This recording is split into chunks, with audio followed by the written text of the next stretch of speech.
Hello, it's John and Mike, brew-dudes.com, and I was happy to say that I was able to identify this style of beer when Mike poured it out, that even without trying to take in more information through my nose, that this is a porter beer in front of us. Now, in a blog not so far away, but kind of a long time ago, there was an author who wrote that porter was the toilet bowl of all beer styles. And I think what he was trying to say was that of all the beer styles, that's the one that people like to throw in like some kind of crazy flavoring. Like blindfold yourself, open the pantry, throw something. See whatever your hand lands on, that goes in your porter. Black beans, celery root, that's what was going in oregano, true. But, you know, and I think what his point was, you know, that why is porter the style that people like to experiment with when it comes to different flavorings? And it didn't really get a lot of favorable responses on the old blog back in the day. But I think what Mike was trying to say was he just was, you know, maybe just questioning why porter? Why porter? Why poor old porter? Why poor old porter? Why can't we just have a good old robust or flavorful porter without having to add cherry to it? It's a drink for the working man or woman. True. Today. Right out of the factory. Let's have a drink at the old pub. Now, tell us more about this beer. Let's while I talk about this beer while you dive in and figure out what it's all about. So this beer is about 77% pale ale malt, actually from RAR. It is 7%, just almost 8% of about 55 love care malt. Okay. So a crystal, English crystal, but a 55 love. It is almost 7% of dark chocolate malt, a dark chocolate malt, about 500 love from Baird's as well. And then I don't really find pale ale malt from some of the U.S. suppliers to be as oomphy in the biscuit character as I like, and so this is about 6% biscuit malt as well, just to help out that raw pale ale malt. And then I finish it off because I think I need a little bit of a taste of it in all of my porters. 3% of black patent malt. Okay, yay! So, I was hoping it was going to be in there. Just for the sake of historical record. And it's 2 ounces all the way, 60 minutes with East Kent Goldings because you have to. That's how it goes. And then I fermented this with Lallemand Windsor ale yeast, which is an English strain which has really low attenuation, actually. Poor attenuation, which is going to help maintain a lot of that sweetness and stuff like that in the porter. So let's talk a little bit about the mash. I mashed this baby, if I can get back to that page. So I mashed this at 152 for about 50 minutes, and I ramped up to 168 and mash out because, you know, when you're using the Brewzilla, you might as well do it. So I've been doing that a lot lately. So I hold it about 168 for 10 minutes, and then off we go. The starting gravity in this baby was 1046. It finished at 1014 for about 4.2 ABV, right in my wheelhouse. Nice. Water, if you're interested, 100 ppms of calcium, 5 of magnesium, 41 of sodium, almost 80 of sulfate, 200 of chloride for a 2.5 to 1 chloride to sulfite ratio to really support that maltiness. And just let the EKG do its thing in the background. You know, so on the aroma, getting a little bit of that roasty note from the black patent, and then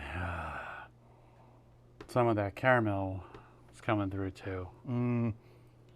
Like that. The first taste, I got a little bit of black licorice. I'm not sure. Okay. I thought it was like I think that's the subtlety of the touch of black patent with that big amount of darker chocolate malt, and then that poorly attenuating Windsor ale stream. So you've got enough sweetness there that I think your brain's trying to pull something together with those flavors.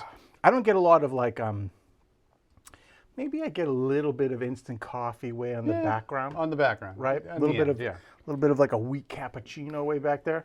But I get a sort of like a dusty milk chocolate thing, but it's just like a pretty much standard, I don't want to say bland, but unimaginative roast character. It's just this roast, I think is what it is, which I think is what makes this, in this recipe, at least in this style, makes it work as a, even though it's dark and it has a little more body because of that low attenuation again, it still gives you just enough of a, there's enough interest there, but it's not overwhelming on the palate to be an everyday drinker. And I think that's why porter was what it was. Yeah. It's one beer after work kind of thing. So I think this is, I didn't put any brown malt in here. I love doing porters with brown malt, but this is me just sort of playing with way too much roasted chocolate malts and stuff in my garage. So just, can I get away with a big burst of that chocolate malt? This is 3.5 gallon batch. And so that's actually, just for the percentage standpoint, you know, it's 7 ounces of chocolate malt. So if you scale it, it's almost like 9 ounces, 10 ounces of chocolate malt, that dark chocolate malt, with maybe at that point 6 of black patent if you were to scale it to 5 gallons, right? So just to give you an idea of those percentages. I think it's a tasteful amount of black patent. It's not tasteful amount of, it's beautiful. Because I've done porter before where I've been like, you know what, I want that almost charcoal roast character. You know, the funny thing is, if you watch any modern video now, the Craft Brewing Channel did a great one not too long ago about what's the difference between porter and stout. And it's really funny how we've done a video. We have done a video, and we describe it the way that we drank it in the late 90s, early 2000s. But now it's sort of flipped over. People expect their stouts to be dry, roast, a lot of roast character. And the porter, they use terms like caramel and chocolate, where when we were growing up as beer drinkers, it was the other way. Porter was, to me, ashen, dark, black, a firm roasted malt bitterness, right? And I liked it. I mean, I liked that. And stout always, to me, was a little bit more chocolate, a little more caramel, a little more whimsical, right? A little more, ooh, I like this, which is why I gravitated to like oatmeal stout, sweet stouts and stuff like that. In porter, I just sort of like, once in a while, you know what I mean? True. But I think the convention is sort of switched, which brings you to the conclusion that, you know what? I could also call this a American dry stout of some sort. I mean, it's, you can almost use those terms interchangeably in the modern day craft brewing movement through that. So it's not quite black. I mean, there's a, it's got a nice, it's dark brown. But it's hard to bring it up on camera, but there is a brown quality coming through it. So it's almost like a brown porter, or maybe like a London porter. I mean, I enjoy this beer.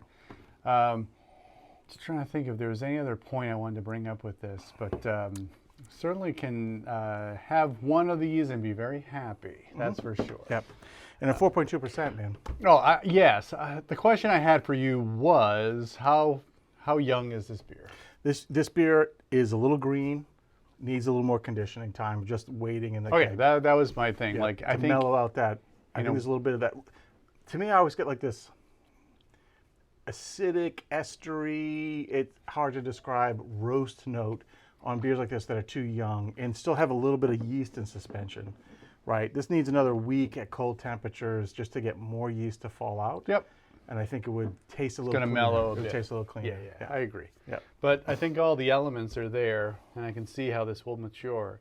And it's going to be a tasty beer. And I think that since we are getting into the colder weather, this is going to be a good one for campfires and you know, cooler nights. That's harvest season. It's time to start getting ready for winter. Start putting your stores away. That's Be right. ready. Right on. Be ready for the coming winter. It's coming. Store your acorns. Get ready, kids. Okay. Well, great style. Great example of it. Brew porter. Get a porter recipe. Yeah, and don't put weird things in it. Just try to, you know, it doesn't matter which spectrum side of this, like where you grew up with us, or like go with the modern take on porter.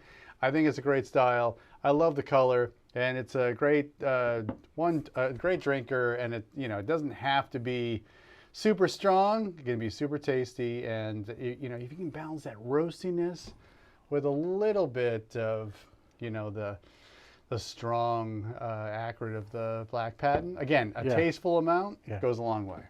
And that's, I think, what I was trying to achieve here. All right. Well, thanks for watching. We appreciate your time. If you like this video, give us a thumbs up, subscribe to our channel.